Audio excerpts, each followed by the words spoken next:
Math না math confusion, এদের পার্থক্য জানা খুবই গুরুত্বপূর্ণ। তাহলে এখন ভিডিওটি শুরু থেকে শেষ পর্যন্ত যত্ন সহকারে দেখে সহজ করে বুঝে নেওয়া যাক। কিন্তু তার আগে এই চ্যানেলে নতুন হলে চ্যানেলটি প্লিজ সাবস্ক্রাইব করে পাশে থাকা বেল আইকনটি প্রেস করে অল নোটিফিকেশান অন করতে ভুলে যেও না, যাতে করে এই রকমই ইন্টারেস্টিং ভিডিওটি তোমার কাছে প্রথমেই পৌঁছে যায়। তবে চলো শুরু করা যাক।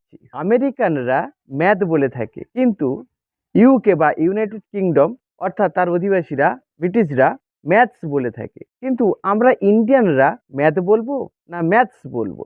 যেহেতু ব্রিটিশদের কলোনি ছিল ইন্ডিয়া, অর্থাৎ ব্রিটিশ উপনিবেশ ছিল আমাদের ভারত, সেজন্য আমরা ভারতের অধিবাসীরা ব্রিটিশ ইংলিশ ফলো করি, তাই আমরা ম্যাথস বলে থাকি।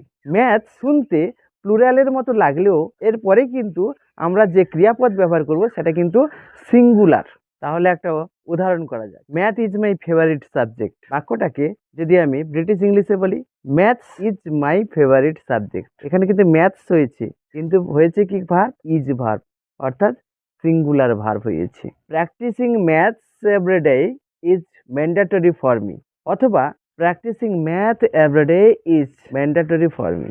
That's all my dear friends, আজকের এইটুকুই। যদি আমার এই ভিডিওটা থেকে কিছু শিখতে পারো তাহলে দয়া করে ভিডিওটা লাইক, কমেন্ট অ্যান্ড শেয়ার করবে। Thank you, thanks for watching this video. Take care of yourself, by.